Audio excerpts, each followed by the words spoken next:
quorum today, I don't think. So we won't be approving those meeting minutes. Yeah. Here is the agenda for today. Yeah, I don't think we have a quorum. All right. We'll get up the next week. Here, first of all, let me just go through the roll call. So Corinne Barget, she's not going to be here. Jeffrey Boyd is here. Good to see you. Yes. Thank you. Freddie Dunlap's not here, and Maurice Falls is not here. Tom Gilmore, no. Judith Hansis is here, and Bruce is here. Okay. Bruce, would you lead us in the Pledge of Allegiance? My pleasure. Everybody please stand. Pledge allegiance To the flag of the United States of America and to the republic for which it stands, one nation, under God, indivisible, with liberty and justice for all.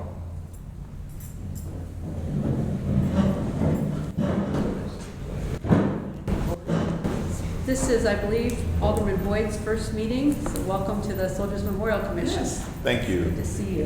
Happy to be here. And we won't be able to approve our minutes from the last meeting in November 21st because we don't have a quorum, I don't think. No, we don't. Do we? There's How four of many us. do you need for a quorum? I think do we need 4 or 5 if there's 8?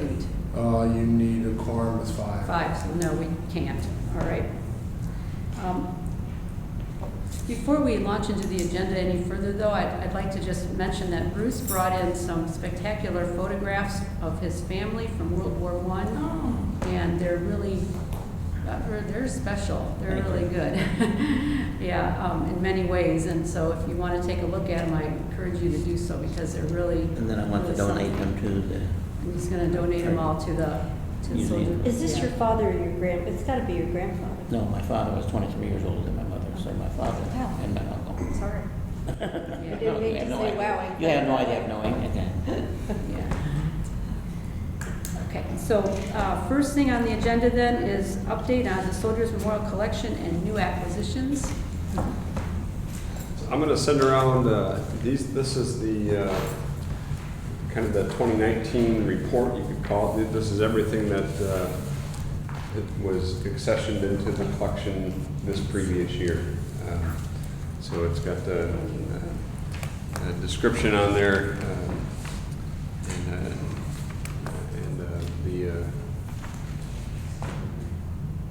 should have a good idea of everything that was taken. And of course, all of this went through the acquisitions committee. So, but that's kind of a full report. And then. And I'd like you to see that how much we have from the Frank Yampolsky collection. There's Yeah. quite a bit in there. Bruce, you keep excavating more Yeah. treasures. Okay. So send that one around. And then, not to get, I don't want to get ahead of myself, but the top part of this has some of the collections acquisition information. So in 2019, there were 12 donations, and that's a total of new artifacts. So one donation obviously can have multiple artifacts within it. So basically 12 donations came in 2019, each with multiple artifacts for a total of 133 new artifacts. An update at the end of 2019, Shay and Kate, and then over the years, I think 1 or 2 other collections management folks have inventoried 12,655 artifacts, which they believe is about 2/3 of the items at 1520 Market Street. 6,554 of those records have been published on the website.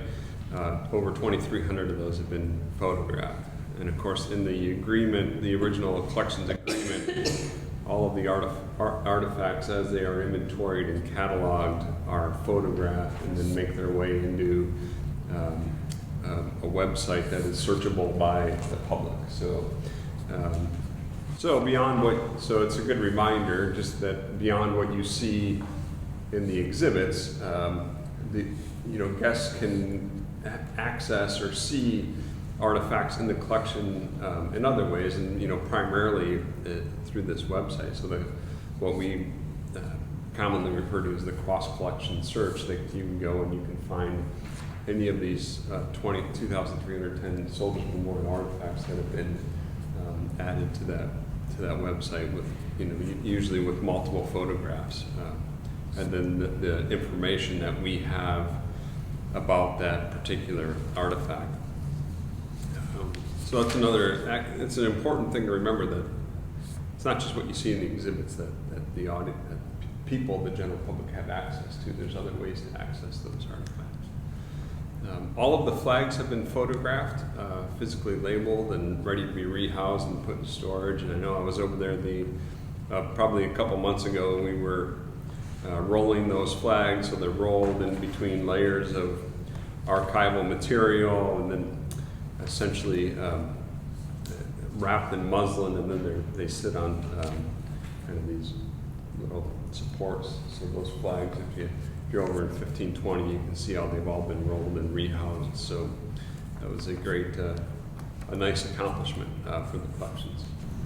And good for the flags that they don't ever get, so you don't ever get tears along the folds. They're all on rolls. Right. Yeah. Any collections questions? I'm happy to take those. I think. Out of curiosity, how much space is over 1520 for Soldiers Memorial? I do not know the square footage. I don't know if Lene or Rich, if you know what the square footage of that It area was is. just under, is that right? Was it just under 6,000 square feet? Is that possible? I don't know if that's. Yeah, that's probably about. I bet that's about right. I think that's maybe Yeah. 5,800 square feet, maybe. I bet that's about right. It'd be good if we got you a tour of all the things associated with Soldiers National. Sure, that'd be good. Absolutely. Yeah, going to, and that's always kind of an interesting experience to see the full collection as well, because there's a lot. And it's kind of eye-opening, and of course, it's a good question, because there were 133 new artifacts this year, but that room did not grow in size, so it's it's not any bigger over there than it was at the beginning of the year. So as we continue to add things to the collection, it's something to be mindful of for sure. And things that are in the collection over 1520 now could transition over here based on a different display that will be rotating through. Absolutely. So, and for a number of different reasons. The primary, probably two competing reasons. One is new exhibits, or just wanting to present new stories and new information. But then the other one is simple artifact preservation and care. So as the artifacts are out on exhibit, they're being exposed to light and environmental things in the air and things of that nature. So the more that we can rotate artifacts through exhibits, and sometimes those artifacts will continue to tell the same story, or a similar story anyway. The more that we can do that, the less environmental exposure that those artifacts receive. So, and by that process, it extends the life of the artifact. Are there many duplicates of artifacts? When Yes. people donate, you Yep. may end up with something that Yeah. someone's So donated like 10 years ago. the old, usually in military museums, the common example is like the World War II Ike jacket, the Eisenhower jacket, which you've seen in every museum. And those were kept. A lot of times other uniform pieces were discarded, especially pants and things like that. But those jackets, you'll see a lot of those in museum collections. So you do see some redundancy. Sometimes they're collected because they might tell a particularly intriguing story, which justifies having a redundant, military type uniform, like that particular style of jacket. Or maybe who it's associated with, or what particular event happened when the person was wearing that jacket. So just duplication alone doesn't talk to the issue. But then there are other times that you end up with so many things that you say, we've already got 12 of those, and then we try to find another museum that might be looking to build their collection. Well, that was going to be the other question. What happens when you don't have room Right. for stuff, or you have so many of the same item per se? That's why we start asking questions. Do we need another one? What story does this tell that's not already told? So you don't say yes to everything that comes to Gotcha. the museum. Okay, thank you. Yeah. We'll take you through Collections 101. Okay. I was talking to somebody today, and every time I used the word collection, he thought we were talking about a collection like they do in church. Yeah. I said, Pass the hat. I said, I'd be very happy to have a basket to pass every week, but it's not what I mean. Yeah, I think another example, when I was in my previous position in North Dakota, we were going through the museum collection and we had 19 of the doughboy style World War I helmets. And you know, some of them had really compelling individual stories, and then others we had very little historical information at all. So they essentially were collected because it was part of that uniform. But you know, one museum typically doesn't have a need for 19 of the same. So We have talked about in the past having an education collection. Have we not done any more Yeah. of that? Yeah, we did. Yeah, we talked about that, and That- we that haven't being moved that, like, if you anything have from. duplicates, then you can use them when you're with school kids and stuff like that. Right. Yeah, so, yeah. Right. Yeah. Yeah. Might be something we could do if we have a lot of duplicates. Yeah. I think, you know, right now, you know, as this points to, you know, they've only made their way through 2/3 of everything that was brought over there, so it's you know, Premature. yeah, it's a little premature yet, because they don't know exactly, they don't have a full grasp of what's in that collection. So when people donate, they share a story with the donation? Yeah. Typically? That's what we try for. Yeah. So what things that came in the past, there wasn't always a story. Mm-hmm. We often talk about the drive-by. You know, I was on my way to Goodwill or somewhere and I thought of you. And then somebody drops it in front of her. We try not to do that. We try always when we take something in to have an interview with the donor. Right. So we can ask all those questions.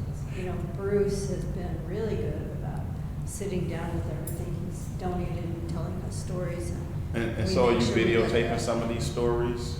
Mm-hmm. Sometimes. Sometimes, yeah. Not with every donation, but certainly if we get either a written record, but then we have conducted, you know, separate oral histories. Because I think those are so cool.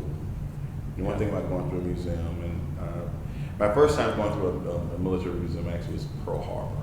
When we went to Hawaii several years ago, and that was just fascinating. And to, you know, watch the video clips, and then when I came here and did the tour several months ago, that was really nice. Yeah, they hear You know, straight from the individuals that were there or experienced it, or there's nothing better than that. When you do those videotapes, that becomes another type of collection to manage as well. Gotcha. So Yeah, you do have an oral historian. yeah, yeah. So yeah, we have a Julia Lasher is the oral historian that works for soldiers, and she is kind of the key person who organizes and conducts those interviews. So that's an ongoing process. Okay. Okay, so if we move on, any other questions? By the way, I will warn you, and Rich could tell you, I ask a lot of questions. That's great. So do I. All good, ask away. Okay, so the next thing on the agenda is the update on the Soldiers Memorial Giving Circle. So that's the next step there. So the Giving Circle, if you don't have a full understanding of what that is, it's basically a kind of a second tier of giving or supporting and establishing a deeper relationship with Soldiers Memorial and with the Missouri Historical Society. So members are invited to become a member of the Soldiers Memorial Giving Circle, which is an additional financial support, which, you know, obviously helps, but also deepens the relationship. You can see in 2018, which was the year that, you know, had all the buzz and the excitement because it was, you know, it was reopening. There was $35,000 in donations, and then 2019 was we saw 23,000. So we kind of think that, you know, 23,000 somewhere in that ballpark is probably what we'll see kind of going forward as the new normal. And what we hope to maintain over the coming years. And those funds can be used. They're not restricted funds, so we can use them for, you know, educational programming or, you know,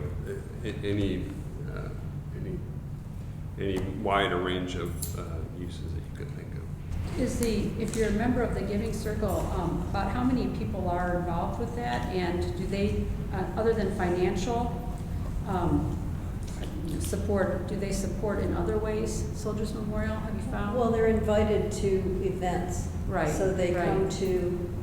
they come to gallery talks, they come to they behind the been- scenes tours. So you have, I'm just wondering how many of the people who come are part of the Giving Circle, if you have any idea.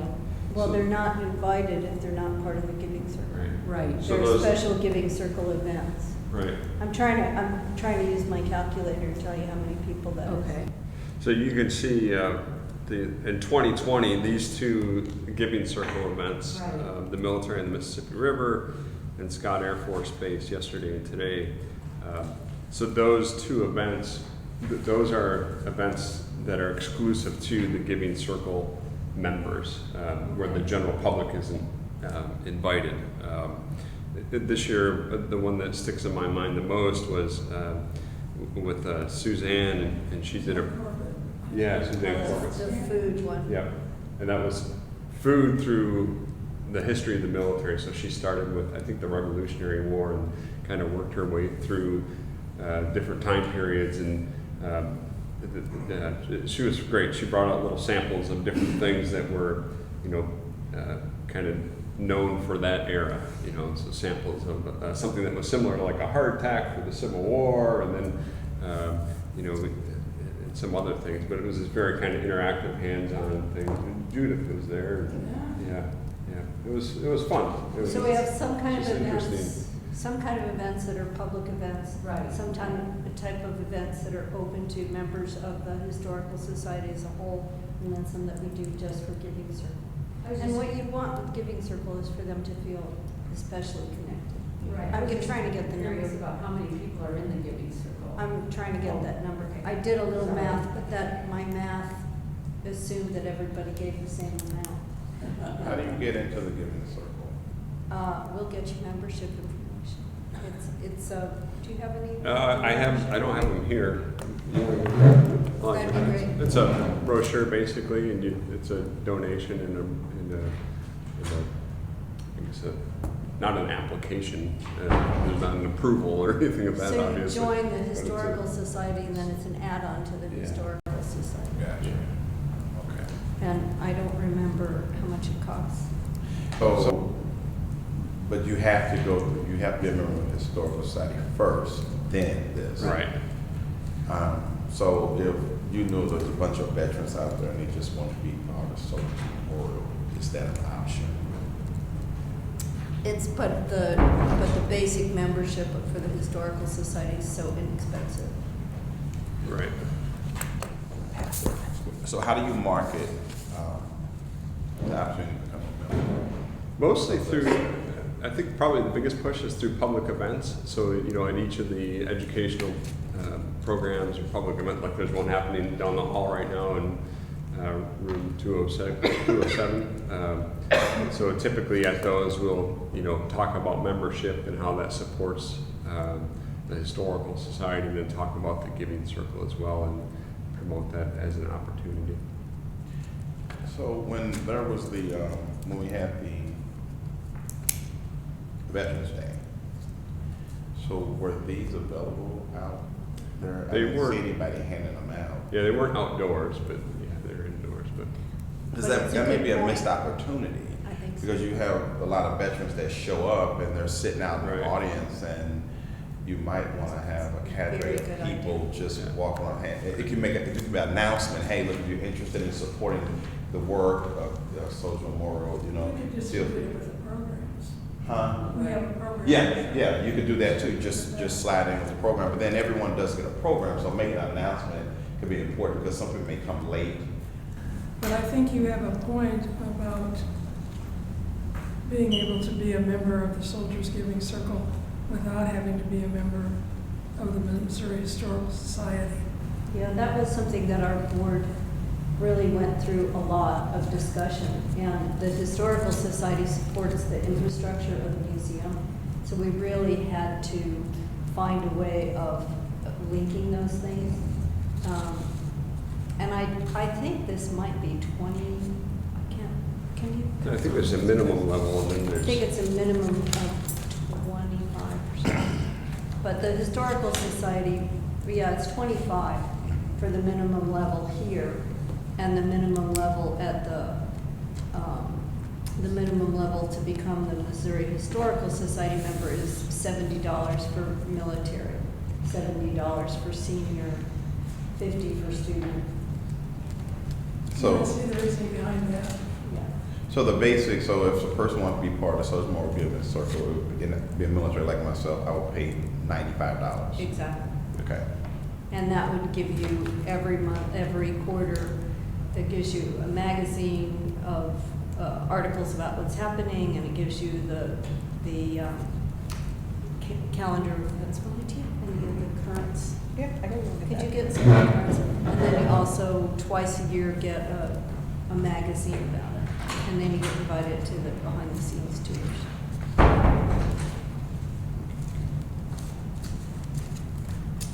But we'll have them all the time now. Yeah, I'm always looking for opportunities, so that's why I want to bring it up. First of all, saying it, so, Great. next year. Another funding opportunity is, and there is a pamphlet, there's literature for that as well, is that they're selling or they're marketing The bricks, blocks, the commemorative bricks in the bricks. front for anybody, even if you have deceased relatives from way back. I don't think we just have, we don't. One or three others. How do you know about that? Those are also downstairs, and we did Or just that. doing a tour, you find out about it? No, there's also a Oh, that's- brochure, yeah. and then you did it at Veterans Day. Mhm. Let's talk about it, because we're doing something for Memorial Day this year. And I've taken several of them and given them to people, the friends that I know that are either veterans themselves or somebody where they have deceased members from the previous era. And they want to acknowledge that. You know, I think nobody's trying to make it a secret. I think there's sometimes we sort of talk to ourselves, Huh. and so these are really good questions. I'm a change agent. Got it. I'm here to help, I'm with the government. Oh, no. Any other questions regarding the giving circle? Okay, go to the next item on the agenda, which is an update on recent events at Soldiers Memorial and 2019 review. This is last quarter. It's not a occurrence. It's not a current. It's not a It's occurrence. not current.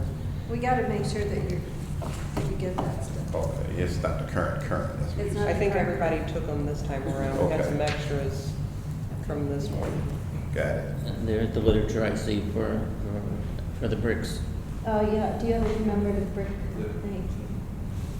Okay, so let's move on to the next item on the agenda then, an update on recent events at Soldiers Memorial, and a review of 2019. I'll start with a review of 2019. I've put some significant events here, not so much, I wanted to give you a kind of a broader idea of some of the things that are happening, because I'm not always sure that they're getting out the way that we would hope. And some of these things blow my mind that they happened this past year, because it seems like a lot longer ago. But there was of course, in May, on May 10th, we did the 100th anniversary of the Legion Caucus at St. Louis, that was a great event. That was really, really cool, and it was neat to see all of the members from across the nation of the Legion who came here, and we did the event outdoors. That was the morning of, it was a Friday morning, but then the previous Thursday evening, we did a reception here in the Taylor Assembly Hall at the end of the hallway. Assembly Hall at the end of the hallway. And then on Memorial Day, we had announced the engraving of the names of the service members who've lost their lives in service since Vietnam, who will be added to the Court of Honor. And then this upcoming Memorial Day, that event will focus on essentially kind of an unveiling of those new memorials. The memorial bricks, No, these are the ones on the wall. the walls, yeah. And the team here went up to Greenwood Cemetery in a program called Return to Honor. We assisted. There's a great organization up there that basically is caring for and trying to clean up that cemetery, but we went up there and assisted with cleanup and placing of U.S. flags there.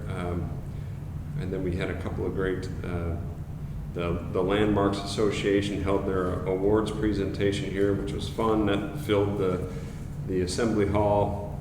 The Paralyzed Veterans of America, they came here and presented Soldiers Memorial with the Barrier Free America Award, and that was a recognition of the work that went into making the memorial much more accessible through the renovation process.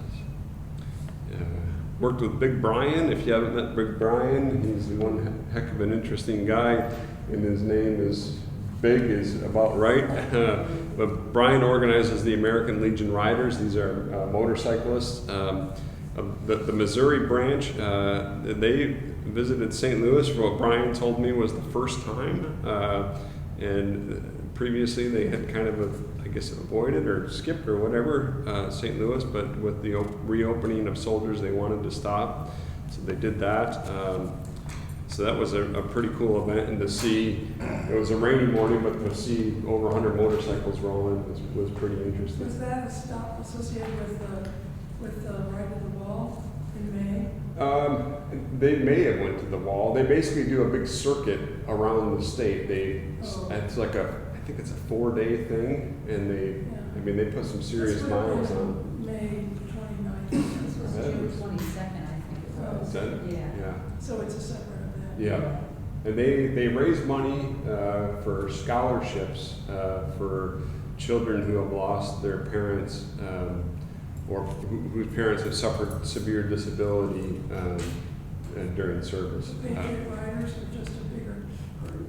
The riders. Was it associated with the Legion? It is, yeah, Okay. yeah. It's a Patriot Yeah. Riders. So each state has their own group of riders.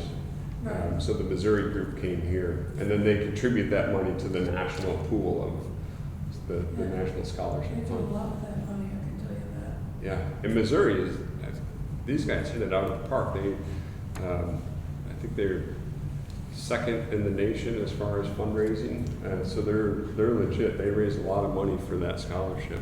And I have another question. Greenwood Cemetery, please refresh my memory. Is that the one in Alton? No, that's, I don't know the neighborhoods It's so in well, but North- it's North City? North City, yeah. It's a historic African American cemetery. Oh, yes. I don't know the neighborhoods well enough or the city well enough. Marvin's been working with them for a couple of years. Yeah, yeah. Yeah, I haven't been there, but now it clicks. And the cemetery is it's in pretty rough condition. So, you know, the group up there is working really hard to clean it up and kind of restore it, so to speak, and kind of get it in good order. So we went up and helped with that on Yeah, Saturday. There's another one out by the airport. It's and there's not- one in Crestwood on Savage Road. It's not actually in the city limits, right? I think, I'm looking at it, I think that's Hillsdale. Is it North County?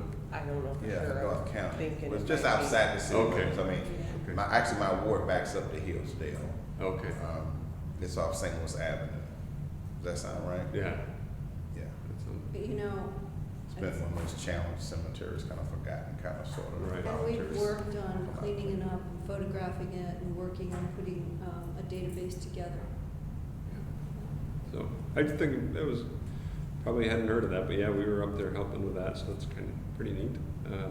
We received the LEED Gold certification, which I know you all know. Part of that was the return of the National Director of the U.S. Building Council to St. Louis, and that had been quite a while. So that was kind of neat. I think it was a combination of this project and then the Arch project that was able to get the National Director back here to present those certifications.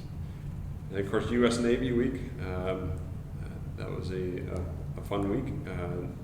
Kicked that off here with the mayor on the front steps, so that was an interesting event. And then the Veterans Day celebration and the parade in collaboration with the city. And then we kicked off Chow and Chat. So these are lunchtime presentations of the first Wednesday of each month. And they just, you know, they're meant, we just started these, I think, in September. and they, so the intent of those is to try to capture a downtown audience that's here working, that may be able to get off for lunch and come over for a 40-minute presentation. But, you know, either work too far out of the city or don't have an interest in returning for like a weekend of program or whatnot. So it's an attempt to kind of capture that. And that's something we could really use help promoting around City Hall. Yeah. And downtown. You know, we've tried to get on a couple of the websites, Yeah. just to let people know what's happening. So that's something we could really use. Yeah. I think the whole Board of Aldermen should take a tour. Sure. I'm gonna bring it up. I think they took a tour before we opened, but now that we're open, it'd be really good. Be great. And you know, of course, Jack Coder and when Mayor Clearson was alderperson, they really helped us get this all through. All 28 aldermen at that time voted for everything, so it's very nice. It'd be great to get them back down. We had yoga at Soldiers Memorial. I don't know if you knew that. We did that down in room 206 and 207. That was on a Saturday morning. That was. Did you do it? Yeah, me and Marvin did it. Cool. It was yoga for people like me who are not flexible. It was pretty. Yoga for the inflexible? Yeah, yoga for the inflexible. So it was nice. It wasn't. I didn't tear any muscles and nothing terrible happened. But yeah, it was pretty fun. And she just emailed me again, and I think we're kind of flirting and exploring the idea of what kind of a recurring yoga program would look like. And it was great because we had a lot of veterans in there. You know, and there's a lot of studies that yoga helps with, you know, issues like PTSD and things of that nature. You know, that kind of just that relaxing, but also kind of physically moving, helping with some of those issues. So we're talking more about doing more of that. We started school tours in March 2019. So we haven't been doing those for a whole long time, but they're off to a pretty good start. In 2020, we're looking to, right now schools basically have kind of like a menu of options, and there's one kind of canned tour for soldiers. So in 2020, we're going to add 2 more to that. So teachers looking for something in particular for their students will have at least 3 options of what they're going to get a tour of when they come to soldiers. One that we've done was one school group, and they loved it enough that he's bringing another. He brought 80 kids in the fall, and he's bringing 80 more in a couple months here. But was a tour not of the exhibits, but of the memorial aspects of soldiers' memorials. All the stuff outdoors. You know, the Walker Hancock statues, but then also, you know, the eagles and the urns and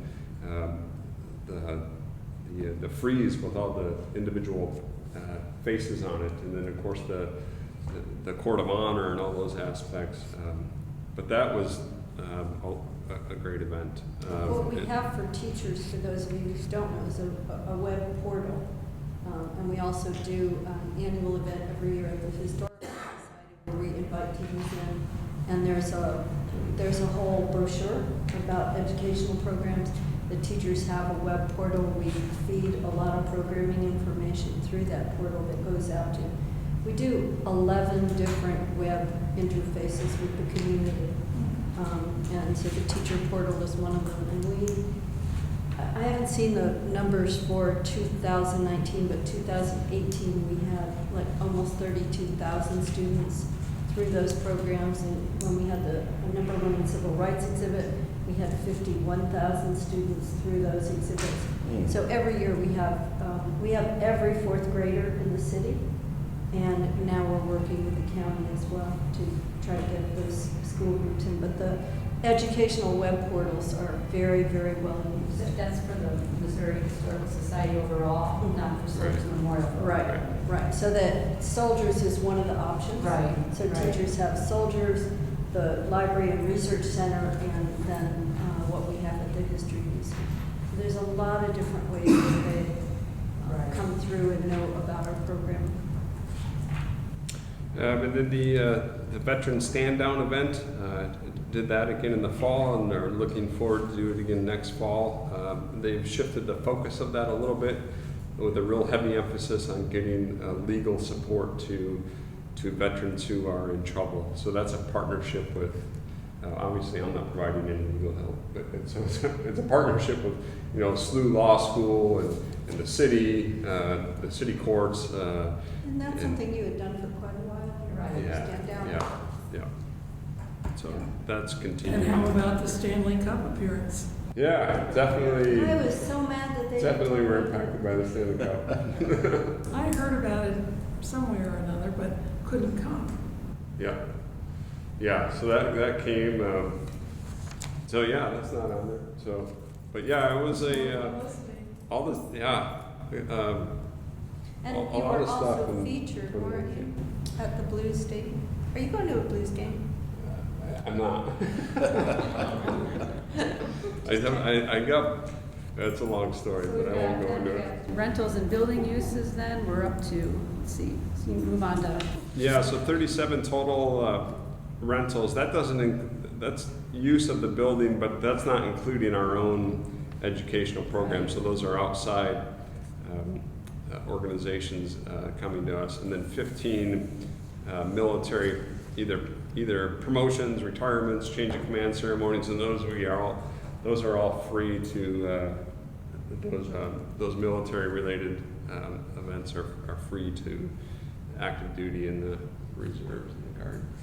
And we had at least one military wedding. Yes. Yeah. does the military, that's free to use, does that include veterans organizations too, or just the active duty military? Veterans organizations can meet in this room. Yeah, for free.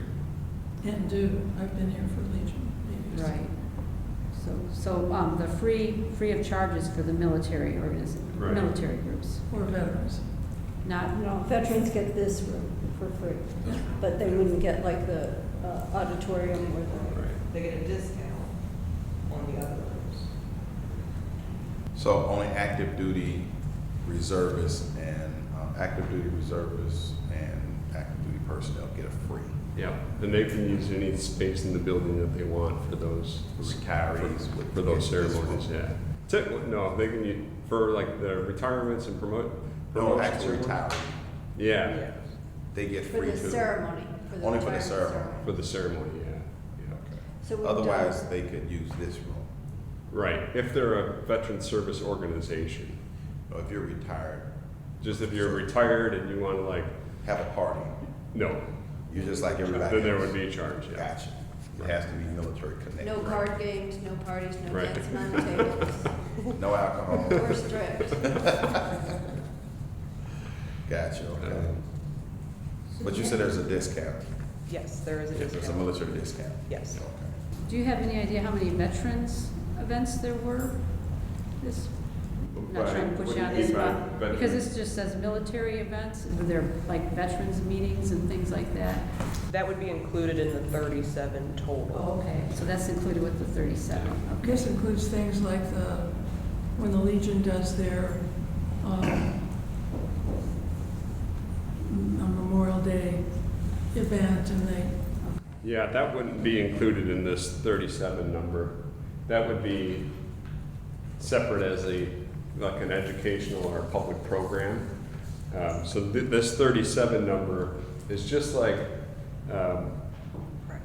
yeah, it's like private rentals basically. So it's not, they're events that aren't typically open to the public. They're, they're people just wanting to use the building for a fee. That's what that 37 is. I don't have the complete number of, I can get it, but I don't have it now, like those education, like lectures and things like that that are open to the public, the, Memorial Day, Veterans Day. I don't have one aggregate number right now for 2019. No, I was just curious, so there's 37 total, and of the 37, 15 were the military. Got it. Correct. Got it. Yeah. So I thought the most recent military one was pretty great. It was a promotion. It was Major Taylor who actually gave the invocation at the opening ceremony, and he actually took his oath down in the gallery in front of the exhibit that has his relative relative story there, who is a man who escaped slavery, joined the U.S. military at Benton Barracks, served throughout the Civil War, and then afterwards formed a number of churches, a lot actually in the Southwest. So. It was Spotswood Rice. Yeah, Spotswood Rice. Spotswood Rice, it was his ancestor. Yes, yeah. And Spotswood Rice formed a lot of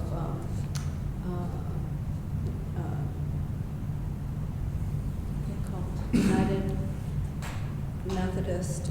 It's one of the Methodist churches, and he actually had two in New Mexico. Which is how I first heard about it. Yeah, so Spotswood Rice's story is told down in the gallery, and then Major Kyle Taylor, who was promoted to lieutenant colonel now, he came and did his promotion ceremony there in the exhibit. So that was pretty cool. Anyway, something like that was free for the Taylors.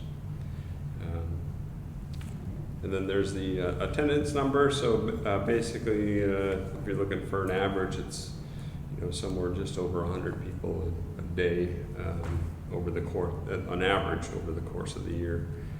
So we saw a total of just under 38,000 for 2019.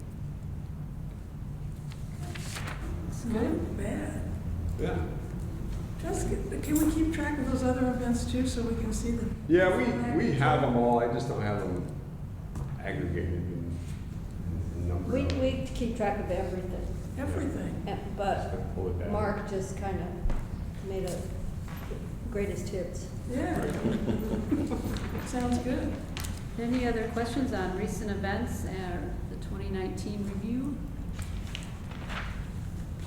Questions at all? No? Okay, so then next item on the agenda, moving on to call for questions, new business, and or announcements. Anything? Anyone How like to about the graffiti? Oh, yeah, I had said I something just to assumed Renee you about guys that. would be talking about. Yeah, I'll give you. Gonna pitch it to Mark and to Rich. Yeah. I'll give the facts, and I will not try to embellish or say things that are speculation. But there were three individuals. It was the evening of, I believe, the 5th over into the morning of the 6th, however you want to look at it. It was approximately 1 a.m. Those three individuals came up Pine, and this is all captured on our security cameras around the building. They came up Pine, across 13th, up to 14th, and kind of encircled the building. They came back to the corner of 13th and Pine, and then did the graffiti there on the wall of where the new ramp is located, and on that wall and a little bit around the corner there. And then one of the other individuals went up to the kind of the next tier, I guess, and painted on the marble that was on there. So it was identified by our security staff that morning when the morning shift came on, discovered the paint, and then did all the official reporting.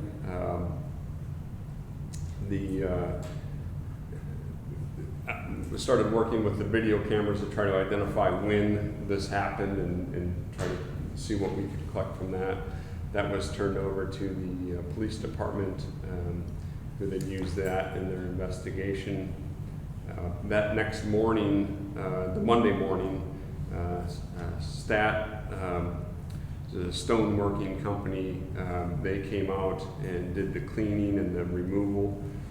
So it was there for less than 36 hours by the time they were there cleaning it off. And they removed it, and the police continued their investigation. And then by this point, the city, Rich and the city councilor had kind of assumed the legal aspects of the case. And then everything I have since then has basically been what I've seen in the news, which was they arrested one individual, and that's about That's about it. Hooray, let's go. I found that amazing.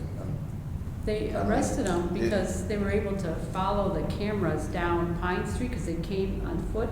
Uh-huh. So they had other businesses and had cameras, and they were able to identify them and trace the individual to a car, an automobile, and then they were tracing down that way.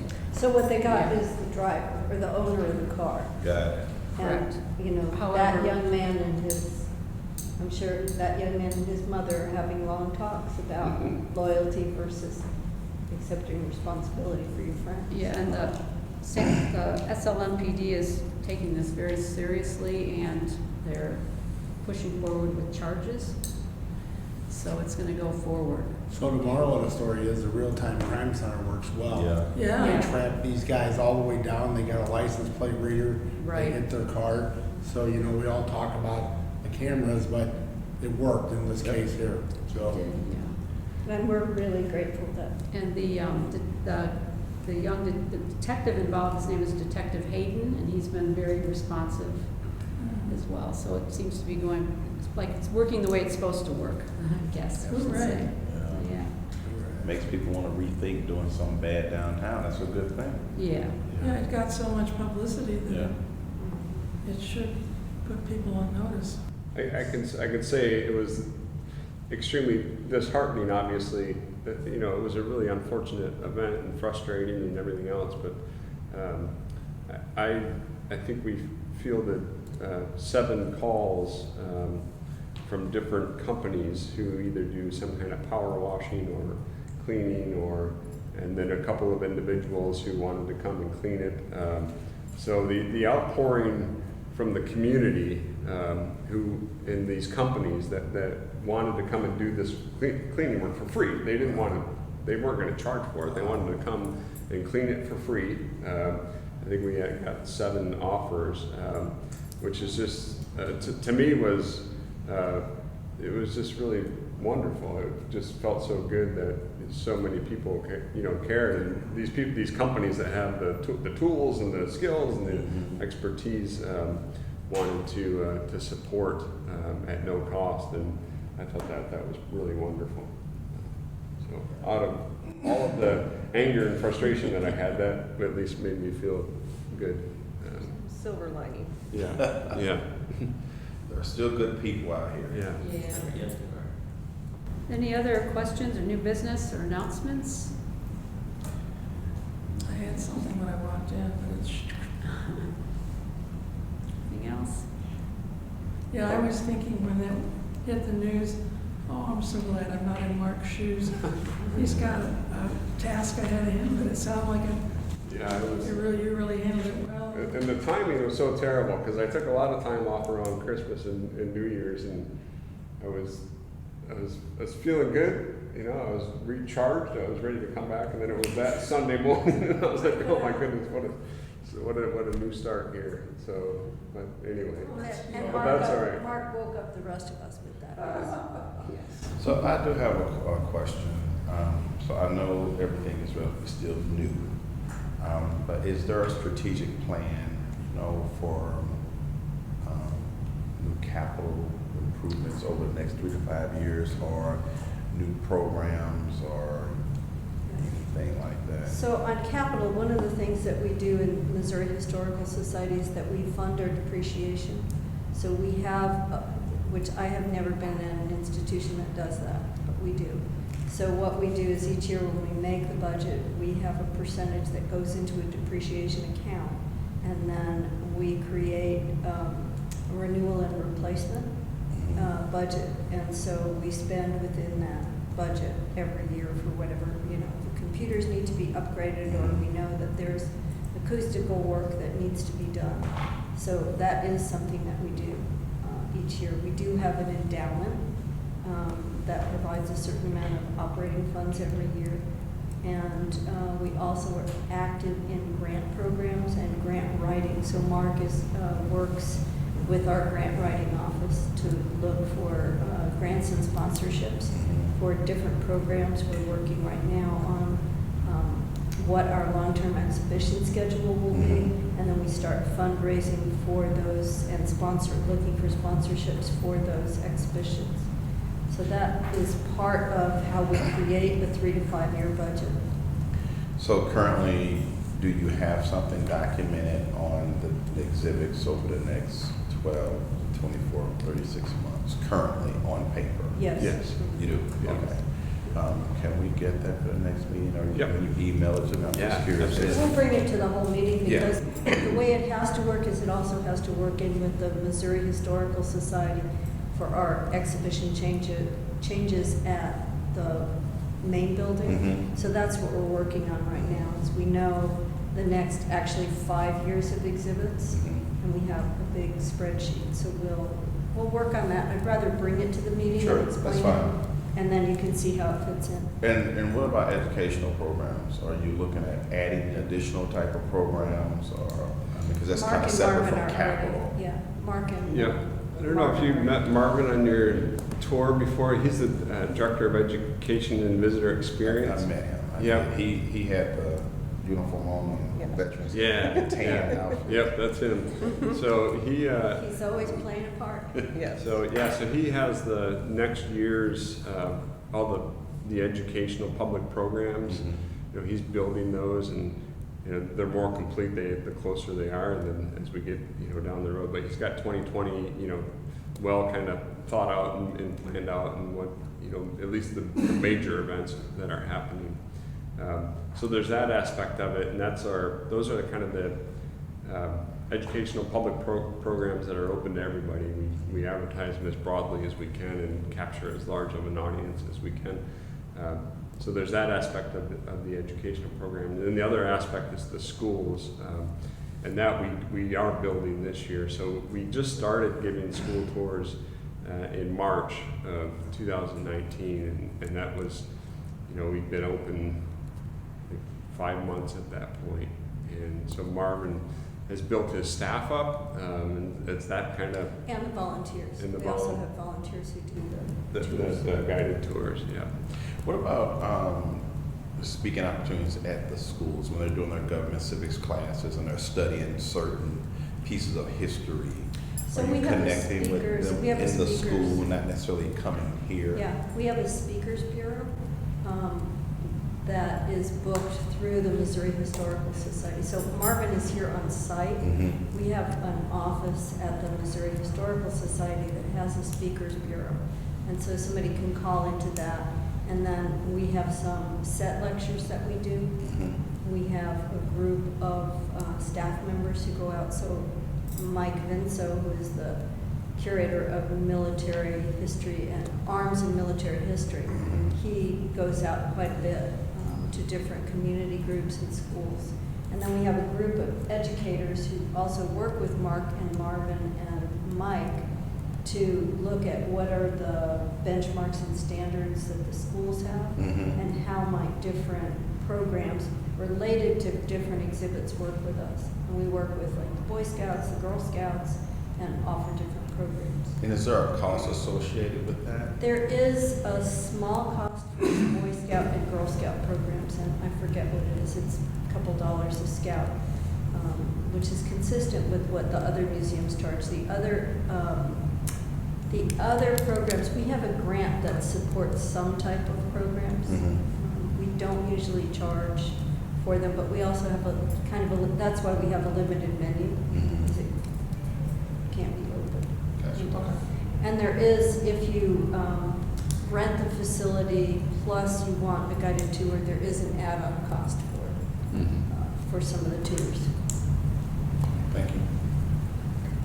I'd urge you to look at our website, look at the Missouri Historical Society website, and just click through all the ways to connect, because I think there's some good things. And if you look in here, we color code this so that everything that's in yellow is happening at the Soldiers Memorial Museum, everything in blue is at the Historical Society.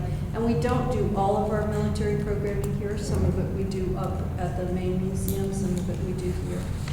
You know, we have a little better a little bigger seating area, so we have 320 some odd seats in the auditorium.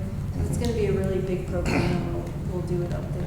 So purple is happening at the Historical Society, and yellow is happening here, and turquoise is at the library, and that's an old one, so you can't go to any of those.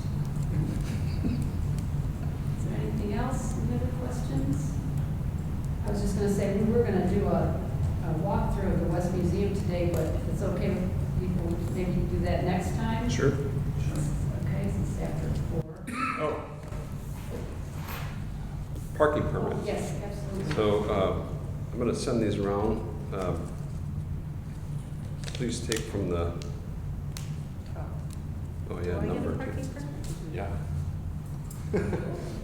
But take one, and those are to be applied to the driver's side window, and that enables parking on 13th, on our side of 13th, from Pine to Market.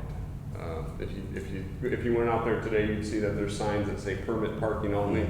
Those are the permits. I think it still driver's side, front dashboard, like by the steering wheel, and I think there's 2 of each number, so do you want them to take both? I think we're just gonna do the one, and then if you need a second one, let us know, or if you get a new vehicle or whatnot, we'll do that.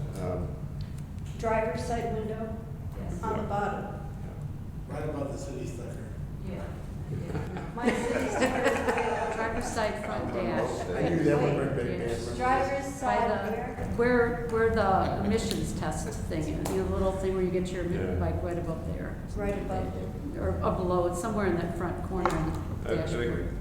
I think a lot of people tape them to the inside of their windows. I hear that my car is not a good car, so I just slap it on the outside because it's not going to decrease the value.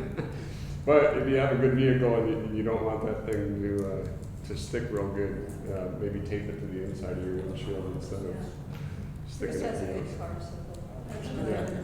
I'm afraid if I put it on the outside, it'll just come off. Bruce, you can't put that on your motorcycle, can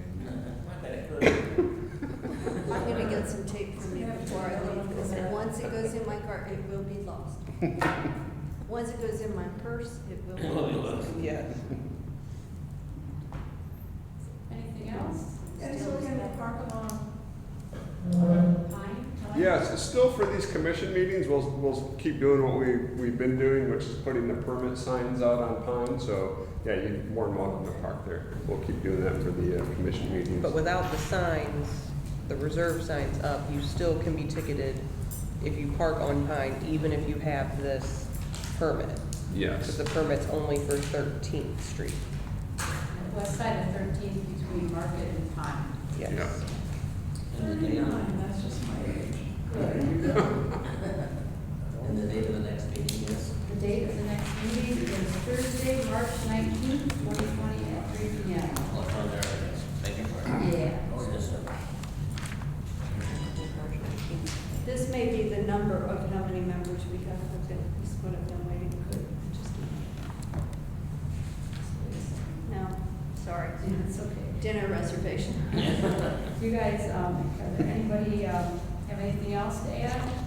So speaking of the calendar, did you do a calendar invite for the rest of the year or just this month? I'm sorry. Calendar invite, did you do it for just this month or the whole year? I think it's the whole year. You did do it? I think so, Okay, yeah. so March yeah. through November. Yeah, yeah. The water, yeah. Right, so it should be, yeah. Water of the month, I should say. Right. March, May, July, December, November. That's right, that's the whole year. Is there anything else? The best thing that happened to me in 2019 was we hired Molly. Well, thank you. Oh, yeah. Sorry. Yeah, I take I'm that not back. gonna tell you about that. Did you take her away from? No, Molly was doing all of the research for the information that went into the kiosks for the Court of Honor. So I see her around. Yeah. What's in there to, she's the site coordinator, so she does an amazing job of keeping everything in line. Primarily, I guess primary duties are probably rentals Rentals. and coordinating the use of the different spaces in the building. Okay. So do we have a motion to adjourn the meeting? So moved. Second. Second, okay. Motion passes, and so we're adjourned.